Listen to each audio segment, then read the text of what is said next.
बढ़ुछि राहुल गांधी लोकप्रियता। व्यक्तिगत राग रखी राहुल कठू प्रतिशोध नेउछंती मोदी। भविष्यत रे बदलिब समीकरण। प्रधानमंत्री हेबे राहुल। प्रधानमंत्री हेबे विरोधी दल नेता राहुल गांधी। कांग्रेस क्षमता को आसिबा परे राहुल प्रधानमंत्री हेबा निश्चित। भारतीय राजनीति रे भविष्यत आकलन करी एमिति मंतव्य दैछंती कांग्रेस नेता अभिषेक मनु सिंघवी। राहुल गांधी लोकप्रियता बढ़िबा सह प्रधानमंत्री पद आड़कू अग्रसर होइछंती राहुल। मोदी विकल्प सजिबे राहुल गांधी। मोदी पाखरे स्वच्छतार अभाव अछि बोली कहिछंती सिंघवी। राहुल और मोदी गुण को तुलना करी एमिति मंतव्य दैछंती सिंघवी।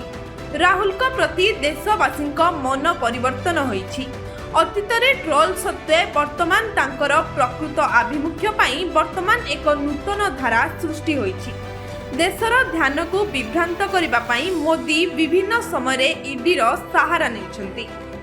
मूल्य वृद्धि बेकारी समस्या को ईडी रो कार्यकलाप द्वारा लुचेबाकू चेष्टा करा जाउछि। राहुल मोदी और बीजेपी सरकारक विरुद्ध रे सठिक स्वर उत्तोलन करछंती बोली तांको विरोध रे बिना दोषरे कड़ा कार्यानुष्ठान निया जाउछि। जानी सुनी मोदी तांको हैरान करुछंती। व्यक्तिगत भावे राजनैतिक राग सुझाउछंती मोदी। 2024 साधारण निर्वाचन रे राहुल बहु भोट व्यवधान रे दुईटी लोकसभा आसन निर्वाचित होइथिले।